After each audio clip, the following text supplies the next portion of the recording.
You were like rocking it at this Grudge. You were like killing it. Yeah. Like I could see you were feeling it. Yeah, sounded like you were feeling it. I was so feeling it. Yeah. I was just blown away at what a blessed career we all have. Somebody held up a sign. It was so beautiful. I want to remember exactly how it was worded, but it said, "Alanis, I am so glad that you are here with me today." It was so sweet. Definitely has you true. It unites. It does unite. It's a very generous kind of cool connection. It kills me. Okay. It's amazing. Yeah. Great to know. Yeah, I know.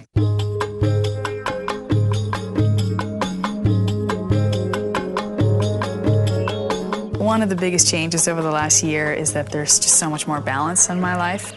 And as I get older, things become less and less precious and more sacred.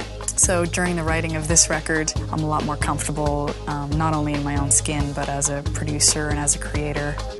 I'll teach you all this in 8 easy steps. Course of a lifetime you'll never forget. I'll show you how to in 8 easy steps. I'll show you how leadership looks when taught by the best. 8 Easy Steps is a song about my really just busting my own chops. All these stories that I'd been living, stories of eventually everyone's gonna leave me, I'm easily abandoned, it's hard to love me, I'm too much. Staying in that way of thinking just kept creating it. So writing this song was very liberating for me. I wrote this record relatively quickly and would write each song in a day. There were a couple of times where I wrote 2 songs in one day. I usually have a little kind of space station where I'll have a keyboard and I'll have a bass and a guitar and I'll just start writing.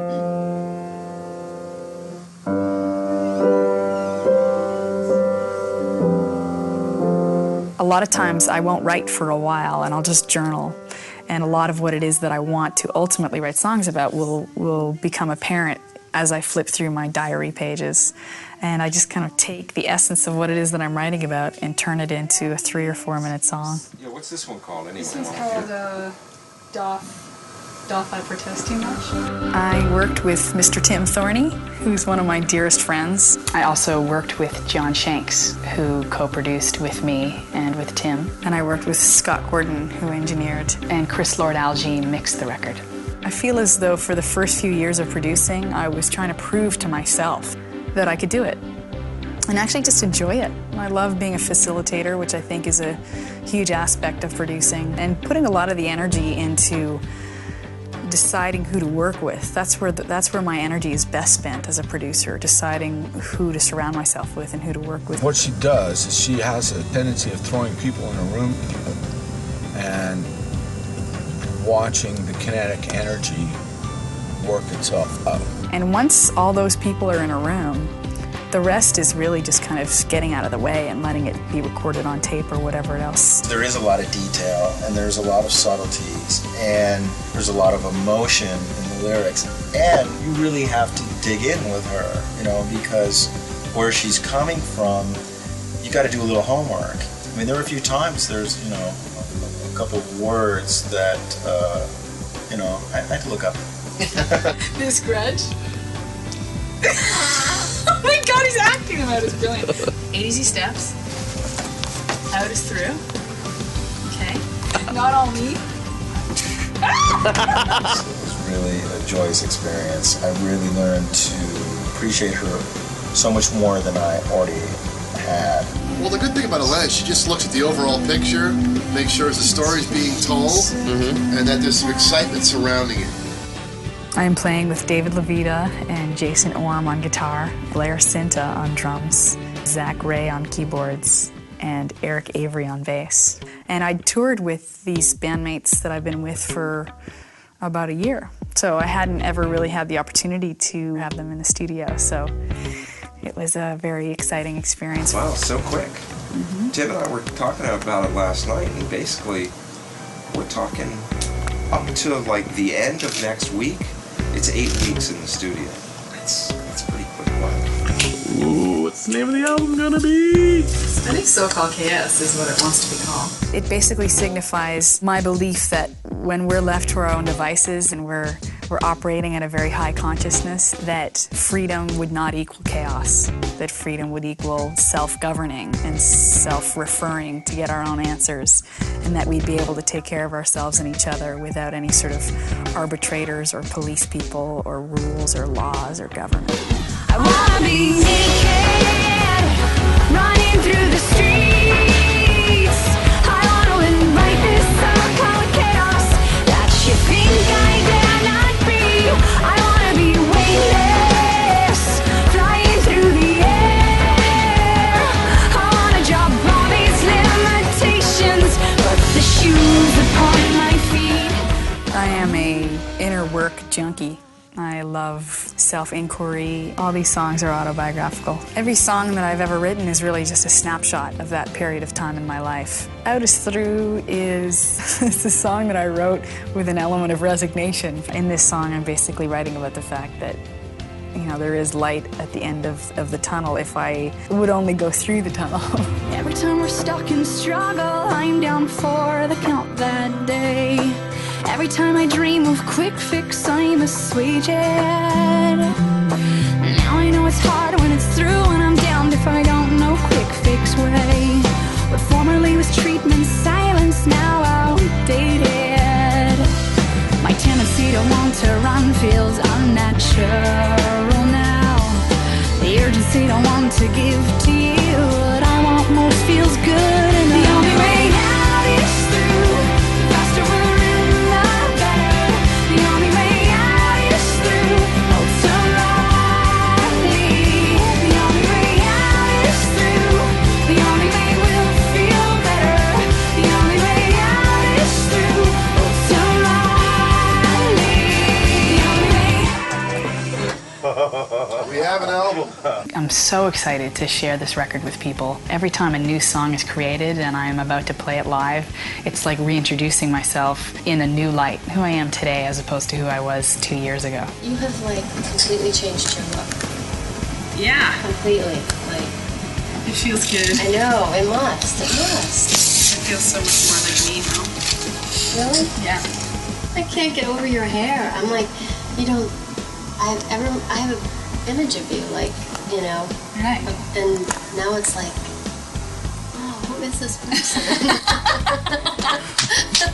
I always felt like I was very much a tomboy, and that my hair was the one thing that was feminine, which was a little bit of a misperception on my part. As I was touring in Europe, every show I would just go shorter and shorter and shorter.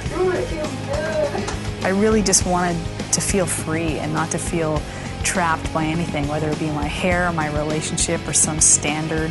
I'm grateful for the incredible people that I have in my immediate vicinity, the people that I work with, and the huge support system that I feel around me. I'm overwhelmed with the amount of love that is around me. And without that kind of teammateship, I definitely wouldn't be doing what I'm doing today. I feel like in my life, which always winds up showing up in my songs by default, I'm very much focused on just taking my next step in my readiness to communicate, in my willingness to surrender, in my willingness to take responsibility, and all of that is reflected in my songs. Writing This Grudge really spoke to how I felt about the confusion and about the wanting to forgive someone and feel the liberation from that. But who's it hurting now?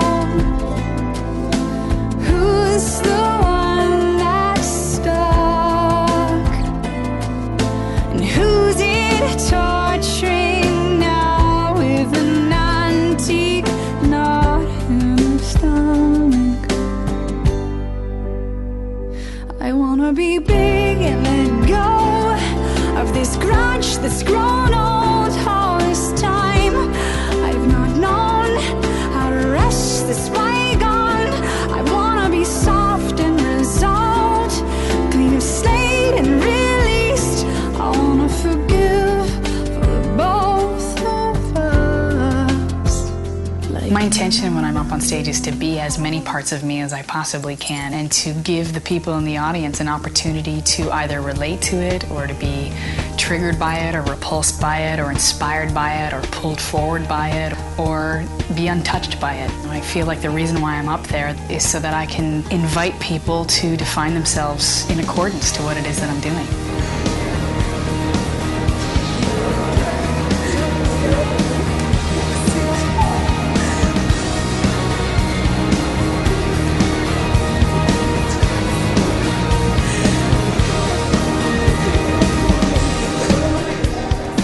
interaction with people who come to the shows has gotten richer and richer over the last few years. Part of what I have enjoyed doing over the last few years in particular is to show people that whatever it is that they love about me or are inspired by in me, it is ultimately a part of themselves.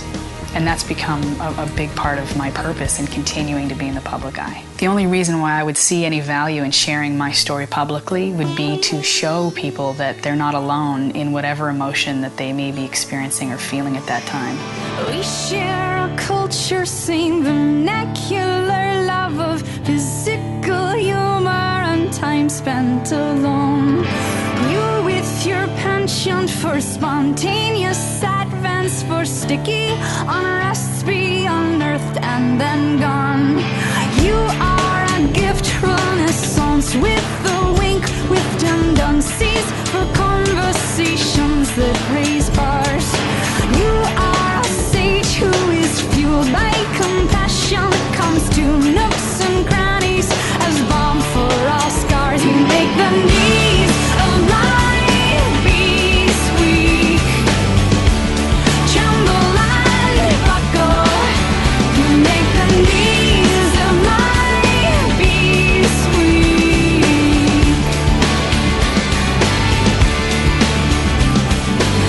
I think that the best that I can do as a musician and as a writer is to contribute by writing about my own steps from one state of sort of evolution and consciousness to my next little baby step, and take snapshots of it and share it with people, to invite people to look within and remember that we're all connected in whatever way that I can do that.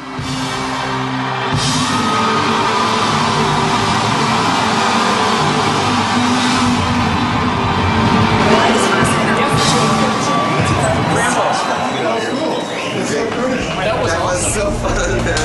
That was so good. So much fun. Good stuff. But it was fantastic.